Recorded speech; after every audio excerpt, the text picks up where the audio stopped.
Wannan shine part 4 na True SMC 2026 edition, kuma a yau insha Allah zan yi bayani ne akan market structure. I mean advanced market structure mapping, domin already na riga da na yi video akan market structure, amma kuma still mutane da yawa suna tambaya akan ya kamata a ce an yi advanced market structure mapping, domin a wancan akwai abubuwa da yawa waɗanda mutane ba su fahimta ba. To insha Allah a wannan bidiyon zan yi breaking down ɗin komai da komai ta yadda each and every one of you guys za ku fahimta. Na ɗan ɗauki lokaci bana yin uploading ɗin bidiyo a wannan channel ɗin, so amma yanzu insha Allah na dawo am fully back, sannan kuma za mu ci gaba da uploading.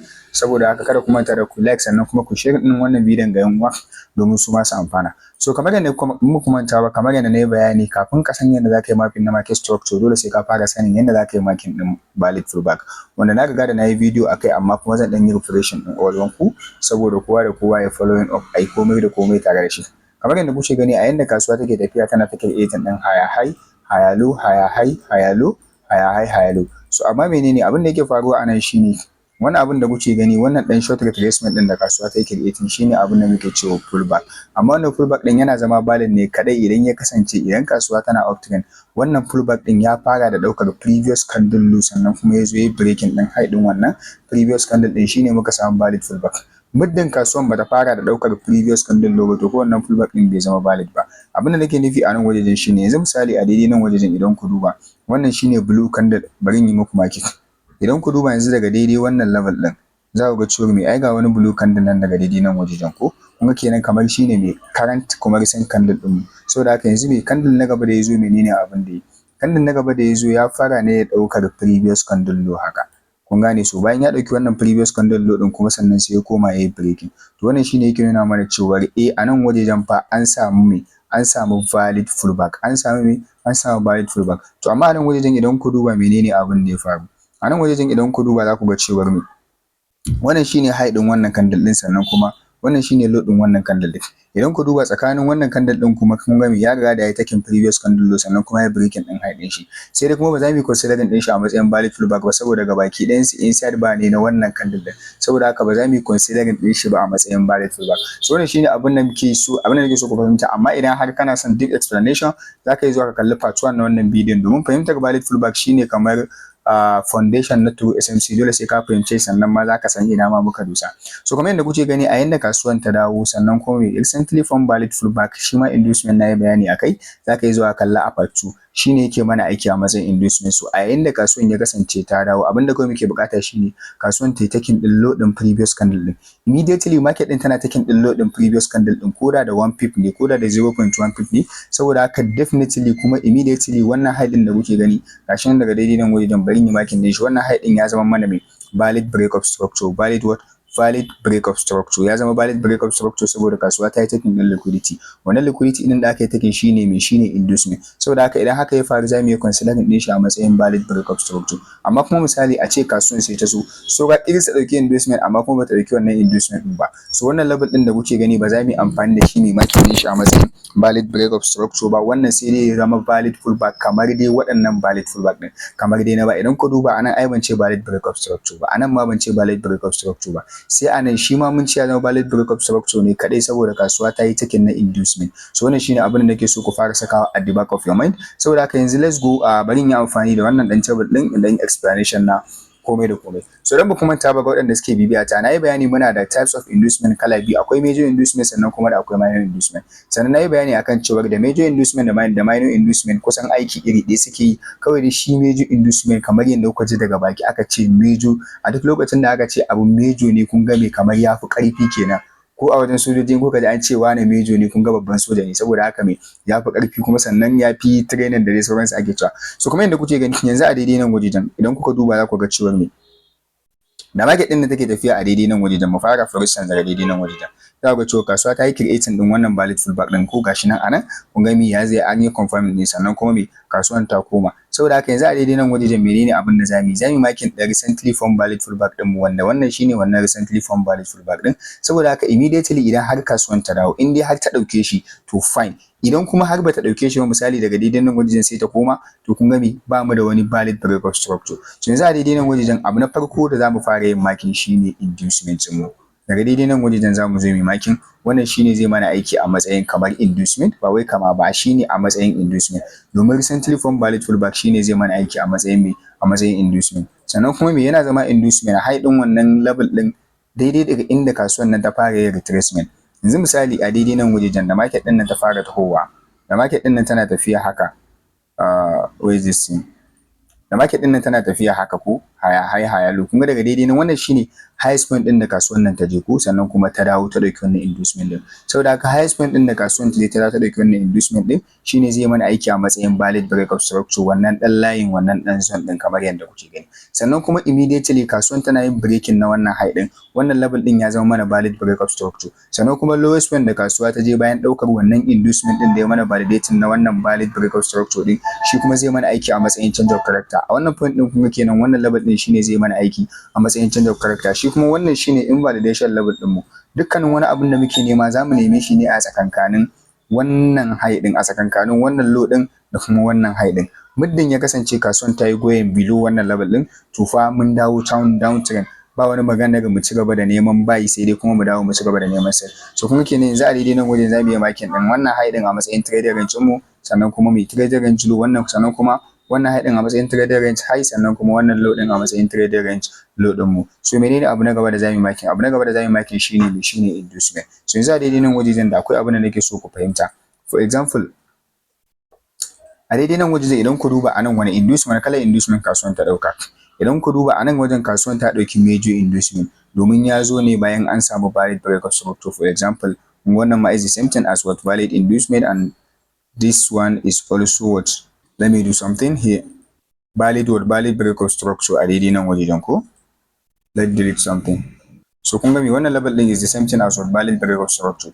so kun ga me wannan level din na baya shi ma is the same thing as what kasuwan ta dauki inducement sannan bayan daukar wannan inducement din da aka yi a daidai nan wajen this what is the same thing as what valid breakout structure ko ba haka ba so I don't want this video to be too long amma idan ku duba yanzu a daidai nan wajen kasuwan wani irin inducement ta dauka yanzu a daidai nan wajen kasuwan ta dauki minor inducement ne me yasa ya zama minor inducement saboda ya zo ne kafin a samu valid breakout structure shine abin da ya saka ya zama minor inducement sannan kuma me wannan level din shine zai mana aiki a matsayin valid breakout structure din mu sannan lowest point da kasuwa ta je shine zai mana aiki a matsayin change of character so I hope each and every one of you yanzu guys yana yin following sannan kuma me trader range mu yanzu ya dawo zuwa wannan level din wannan shine trader range high din mu kamar yadda kuke gani sannan still a daidai nan wajen idan muka duba market din ta kara daukar na wannan minor inducement ne still sannan idan aka dauki wannan minor inducement din still mun ƙara samun valid breakout structure so in order for a breakout structure to be valid ko a dauki major inducement ko a dauki minor inducement duk ɗaya ne kawai abin da yake faruwa shine shi minor inducement yana da low probability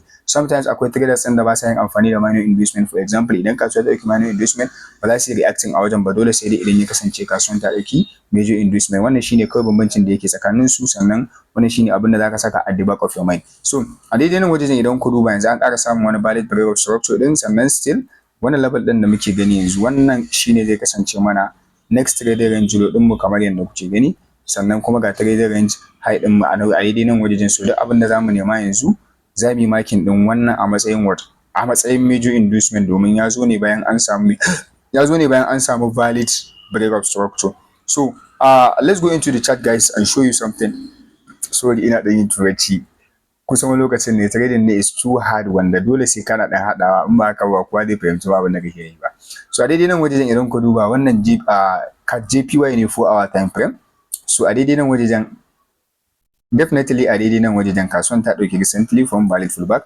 wanda wannan recently from valid pullback din shine zai yi mana aiki a matsayin inducement sannan kamar yadda na faɗa immediately bayan kasuwa ta dauki inducement the highest level da kasuwa ta je kafin ta zo ta dauki wannan inducement din shine zai mana aiki a matsayin valid breakout structure as you all know guys kamar yadda na bayani in form of an illustration so the same thing yana following kawai you just need to teach kawai abin da kake bukata shine ka koya wa irin ka yadda zaka fahimci komai da komai sannan kuma still kamar yadda na faɗa na ce lowest point da kasuwan ta je bayan daukar inducement shine zai mana aiki a matsayin what shine zai mana aiki a matsayin valid change of character wannan lowest level din shine kamar invalidation point din mu sannan kuma wannan sannan wannan level din da muke gani shine zai mana aiki a matsayin trader range high din mu wanda kamar yadda kuke gani yanzu duk abin da zamu neme shi ne tsakankanin wannan high din da kuma wannan low din. Although bamu zo bayani akan POI ba insha Allah sai next video. Yanzu ina bayani ne kawai akan mapping din market structure. So yanzu next thing menene abin da zamu yi? The next thing yanzu wannan shine zai kasance mana next inducement.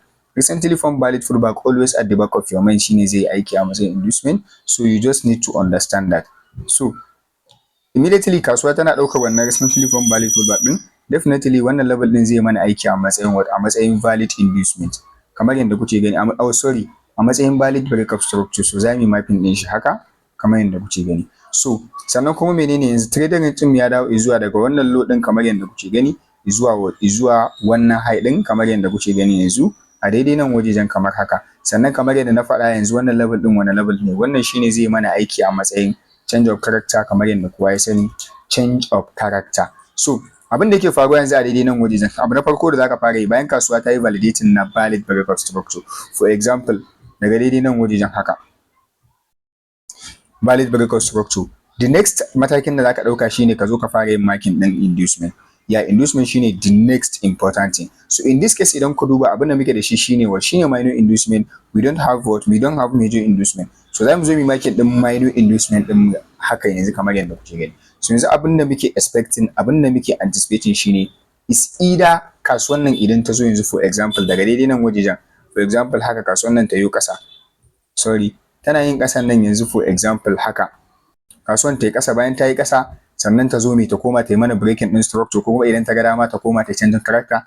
Duk abin da market ta yi we are ready for it. So amma menene idan ya kasance for example market din bata dawo ba sai kuma ta yi creating din wani valid pullback din daga haka sai ta yi haka, to abin da yake nuna mana shine yanzu inducement din ya tashi daga nan ya koma nan, sannan kuma yanzu is not longer minor inducement but what a major inducement. Kamar abin da ya faru a daidai nan wajejen kun ga an ƙara creating din wani valid pullback din kamar yadda kuke gani. Sannan kun ga mai kasuwan ta sake creating din another valid pullback, zamu ta transfer din wannan inducement din har zuwa kasuwan ta dauke shi. So yanzu focus din mu is between this high and this low. So let's see what price is going to be doing. So idan ku duba yanzu anan kasuwa ta dauki inducement haka, bayan ta dauki wannan inducement din kamar yadda kuke gani yanzu gashi nan market din ta ƙara yau ƙasa, kila tana so ta mitigating wani point of interest. So amma dai kamar yadda na faɗa muku yanzu we are not ready for point of interest yet. Sai insha Allah next video in Allah ya da zamu yi bayani akan point of interest, amma ban yi alƙawarin cewa next video zan yi continuation ne na True SMC 2026 edition ba, but insha Allah zan dinga samun lokaci at least 2 times a week in ci gaba da wannan playlist, in ci gaba da wannan course har magaman Allah ya yarda. So ina so in ji maganganun ku a comment. So what is going on here? So idan ku duba yanzu market din ta kusa cimma wannan change of character din, so let's see mu gani.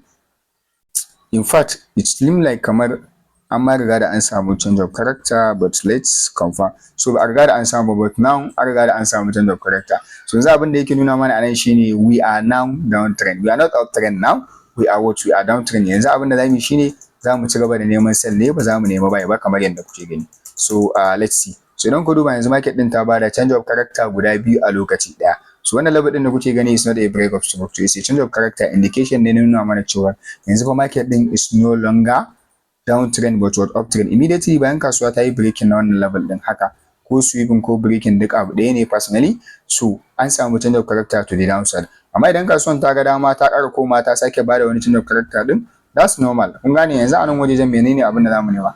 Yanzu a nan wajejen wannan level din da kuke gani shine zai kasance mana what next change of character din mu kamar yadda kuke gani. So zamu yi marking din shi haka. So let's see what is going on. So still kun ga mai market din is unstable still. Market din tana ta consolidation but still change of character gaba ɗaya take ta mana printing a waje ɗaya. So irin wannan situation din da ya kasance kanka, you have to be very very careful about this market. If not wallahi sai kai ta blowing account ɗinka ba gaggautawa. So amma menene finally idan ku duba yanzu market din ta yi creating din major inducement. I think major inducement gashi nan a daidai nan wajejen. So let's map it guys. So idan ku duba market din create another so kasuwa ta yi creating din wani inducement din, sannan mun ƙara samun wani valid breakup structure din. So abin da nake so ku saka da back of your mind shine in order for a breakup structure to be valid dole sai kasuwa ta dauki inducement. Wani inducement din zai kasancewa minor inducement ko kuma major inducement. So sannan kuma immediately kasuwa tana yin going below ko above regardless to the direction na kasuwa. Yanzu misali daga daidai nan wajejen, a nan wajejen muna da valid break of structure, even though ka daina wannan inducement din da aka dauka, but wannan pullback din is valid, actually is very very valid. Why? Me yasa nace wannan pullback din is valid? Let's see something. Yeah. So don ka duba yanzu gashi na daidai nan wajejen, wannan pullback din is valid tunda ya fara daukar previous candle high, sannan kuma yazo ya breaking, sannan wannan valid break of structure ne. So da yanzu wannan high din da kuke gani yanzu gashi nan daga daidai nan wajejen, idan muka zo muka yi mapping din shi haka, for example this could be our change of character kamar yadda kuke gani. Za mu yi amfani da shi a matsayin change of character kamar yadda kuke gani yanzu haka. Sannan still market din tana ta creating din another valid pullback kamar yadda kuke gani. Za mu ci gaba da bin price har ya kai inda ya kai. So insha Allah a iya nan wajen zan tsaya, domin I don't want this video to be at least 20 to above minutes. So bana son wannan bidiyon ya kai haka, amma insha Allah haka ma bidiyon yayi tsayi. So guys, idan akwai wani abin da baka fahimta ba, let me know in the comment section, sannan see you guys in the next video. Allah ya sa mu dace.